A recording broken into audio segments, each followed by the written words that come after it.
تو اب جب چھوٹے عہدے کے لیے، توجہ ہے، جب چھوٹے عہدے کے لیے عصمت شرط ہے جو کہ نبوت ہے، تو بے طریق اولا امامت کے لیے بھی عصمت شرط ہوگی.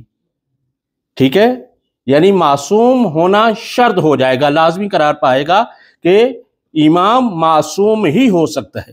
بس یہاں تک کی گفتگو کا نتیجہ یہ ہوا کہ امامت عہدہ الہی ہے اور معصوم ہونا امام کے لیے شرط اساسی ہے. جو معصوم نہ ہو وہ امام قطعاً نہیں ہو سکتا. اب اسی طرح سے گفتگو کو ہم آگے بڑھاتے ہوئے بیان کرتے ہیں. آئیون یہاں تک ہم نے کیونکہ اختصار سے گفتگو کرنا ہے، یہاں تک ہم نے قرآن سے ہی استدلال کیا کہ امام عہدہ الہی ہے امامت، اور اسی طرح سے اس کا درجہ امامت کا نبوت و رسالت سے بالا تر ہے. اب آئیے عقلی طور پر کس طرح سے عصمت شرط ہے امامت کے لیے. تو اس کو صاحب تفسیر المیزان علامہ طباطبائی صاحب نے ذکر فرمایا ہے. کہتے ہیں کہ حصار عقلی دلیل دینے جا رہے ہیں، اور فرمایا کہ 4 حصار ہیں، 4 چیزیں ہیں، ان میں سے ایک چیز کو ماننا پڑے گا، باقی چیزیں لغو ہو جائیں گی. اب آئیے سب سے پہلے ایک ایک کر کے رد کرتے ہیں. آیا وہ امام ہو سکتے ہیں کہ جس کی ساری زندگی گناہ میں گزری، گناہ یعنی ظلم میں گزری، ساری زندگی چاہے وہ گناہ یعنی عملی ہو یا اعتقادی ہو، لیکن کیا ہے کہ ایک کافر ہی پیدا ہوا، کافر ہی وہ مر گیا، ساری زندگی اس کی کفر میں گزری یا یہ ہے کہ ظلم میں گزری کسی بھی اعتبار سے. تو کیا ہوا نتیجہ؟ یہاں ایک ایک چیز پر غور کریں گے. ایک یہ ہے تقسیم. دوسری تقسیم آگیون یہ ہے کہ وہ شخص جس کی ابتدائی زندگی ٹھیک ہے لیکن بعد میں وہ کیا ہے کافر ہو گیا، ظالم ہو گیا. 2 تقسیم ہوگی. تیسری یہ ہے اس کے بالمقابل دوسری کے، وہ یہ ہے کہ ابتدائی زندگی اس کی ظلم والی تھی، کافر تھا، مشرک تھا، لیکن کیا ہے کہ بعد میں مسلمان ہو گیا، مومن ہو گیا. 3. اور چوتھا یہ ہے کہ نہیں، ساری زندگی اس کی با ایمان گزری، زندگی کے کسی حصے میں نہ کوئی چھوٹا نہ کوئی بڑا ظلم نہیں کیا. اب آئیے اس کو حصار عقلی کو بیان کرتے ہیں. آیا حضرت ابراہیم علیہ السلام ان کے بارے میں سوال یہ کریں گے کہ من ذریتی، میری اولاد میں بھی یہ عہدہ امامت جائے گا؟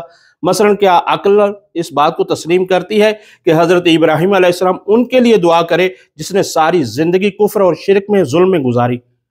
کیا عقل اس چیز کی اجازت دیتی ہے؟ نہیں.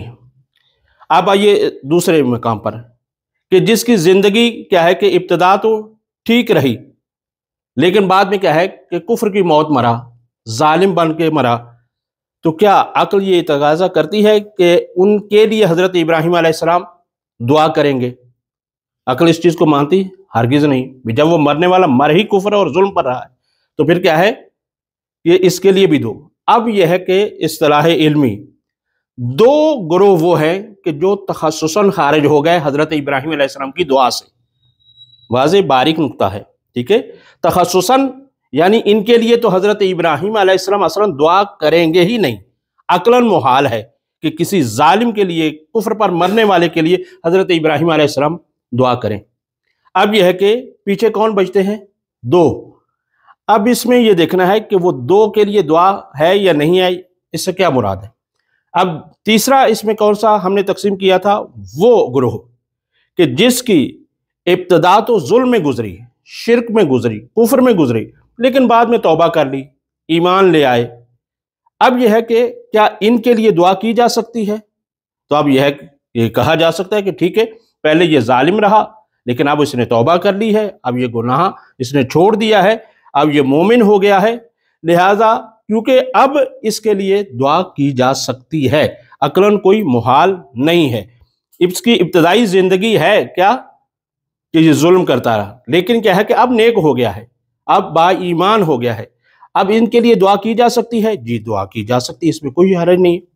لیکن اب یہ دیکھنا ہے پہلے 2 تخصصاً خارج ہیں، تیسرے گروہ کے لیے عقلاً یہ ہے کہ دعا کی جا سکتی ہے لیکن قرآن یہ کہہ رہا ہے قالا لا ینال عہد الظالمین، یہ عہدہ امامت ظالمین تک نہیں پہنچے گا۔ یہ بے اصطلاح علمی پہلے دو گروہ کیا تخصصاً خارج تھے، تیسرے کو آیت کے ذریعے سے تخصیص لگا کے خارج کر دیا۔ کیا ہے تخصیص؟ کیا لگی ہے کہ جن کی زندگی میں کہیں پر بھی ظلم ہوا ہے، شرک ہوا ہے، کفر ہوا ہے، وہ بھی امام نہیں ہو سکتا، کیونکہ قرآن کی نص موجود ہے۔ ٹھیک ہے، قالا لا ینال عہد الظالمین۔ اب پیچھے بچتا ہے ایک گروہ، وہ کون سا ہے؟ وہ گروہ ہے کہ جس نے زندگی کے کسی بھی حصے میں کبھی ظلم کیا ہی نہیں، چاہے وہ اعتقادی ہو، چاہے وہ اخلاقی ہو، چاہے وہ احکامی ہو، چاہے وہ فکری ہو، کسی بھی طرح کا جس نے پوری زندگی میں ظلم نہ کیا ہو، اس کو علم اعتقاد میں، علم کلام میں معصوم کہتے ہیں۔ ٹھیک ہے، علم کلام میں اسے معصوم کہا جاتا ہے۔ بس یہاں سے یہ چیز ثابت ہو گئی اس آیت سے کہ اللہ کی نگاہ میں امامت اسے ملے گی جو معصوم ہوگا، اور معصوم پہلی شرط ہے امامت کے لیے۔ ٹھیک ہے، اب جب یہ پہلی شرط ہے امامت کے لیے تو کوئی بھی غیر معصوم امام ہو ہی نہیں سکتا۔ یہاں تک بات طے ہے۔ اب آئیے اسی طرح سے یہ ہے کہ انی جاعلک للناس اماما، میں تمہیں انسانوں کا امام بناتا ہوں۔ یہاں سے ایک چیز واضح ہو جاتی ہے، وہ یہ ہے کہ ہر دور میں انسانوں کے امام کا ہونا ضروری ہے۔ اسی طرح سے اور بھی بہت ساری آیات ہیں جن کو بعض عزیزان نے پڑھا بھی ہے، بہت اچھی بات ہے۔ یوم نادو کل اناس بامامہم، ہر انسان کو ہم اس کے امام کے ساتھ بلائیں گے۔ یعنی اس کا مطلب یہ ہے کہ جب تک ناس ہے امام کا ہونا ضروری ہے۔ یعنی یہ ممکن ہی نہیں ہے کہ ناس تو ہو، یعنی انسان تو ہو اور ان کا امام نہ ہو، کیونکہ ہر انسان کو ان کے امام کے ساتھ بلانا ہے۔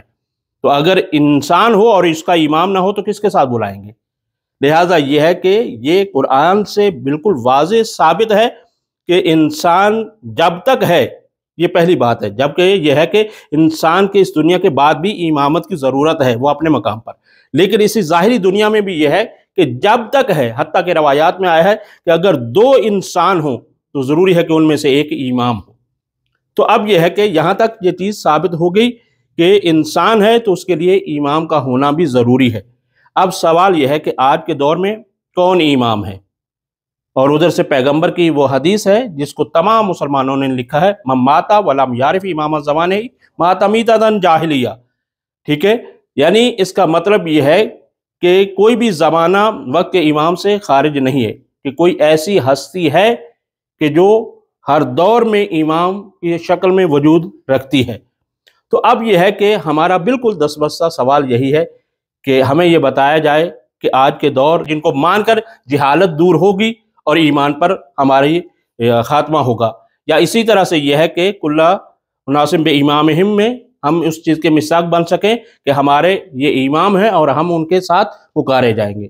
بس کلی طور پر آگئین یہ چیز اس آیت کے تسلسل سے یہ چیز ثابت ہو گئی کہ امام فقط اور فقط خدا بنائے گا، شورا نہیں بنائے گی، اجماع نہیں بنائے گا، اور کیا بنائے گا؟ کون بنائے گا؟ پروردگار عالم بنائے گا۔ اور اس کے بنانے کا طریقہ یہ ہے کہ وہ جانے والے امام سے وہ اعلان کرواتا ہے آنے والے امام کا، ایک یہ دلیل ہوتی ہے، اور دوسرا معجزہ ہوتا ہے۔ اب اگر کسی کے پاس معجزہ بھی نہ ہو اور جانے والے معصوم نبی یا امام کا قول بھی نہ ہو تو وہ کبھی بھی امام نہیں ہو سکتا۔ قبلہ آپ نے فرمایا کہ یہ دلیل یہاں تک تو ثابت ہو گئی کہ ہمیں پتہ چلا کہ امام ہونا چاہیے، امام ہے کوئی نہ کوئی، یا کسی اب ہم روایت یا کسی اور آیات سے ثابت کریں گے کہ یہ امام کون ہے؟ ہاں، اس سے یہ چیز اصل وجود امامت یہ ثابت ہوتا ہے۔ اب یہ ہے کہ کسی نہ کسی کا امام ہونا ضروری ہے، یہ لازمی ہے، یہ عہدہ الہی ہے، غیر معصوم امام نہیں ہو سکتا۔ یہ کلیات اس میں بیان ہوتی ہیں۔ اب وہ کون ہو سکتا ہے اس کے لیے ہمارے پاس دیگر دلائل موجود ہیں، کہ جیسا کہ ہم ہمیشہ آخری گفتگو میں کہتے ہیں کہ معصوم ثابت ہوتا ہے، جس میں آپ نے پڑھا بھی ہے ماشاءاللہ، کیا ہے کہ فخر رازی جیسا بھی شخص یہ کہتا ہے کہ اس سے مراد معصوم ہی ہے، لیکن مصداق میں آ کر وہ اشتباہ کرتا ہے۔ لیکن ان کے پاس کیونکہ مصداق نہیں ہے، اور الحمدللہ ہمارے پاس مصداق موجود ہے کہ معصوم بھی ہیں اور امام ہیں من اللہ۔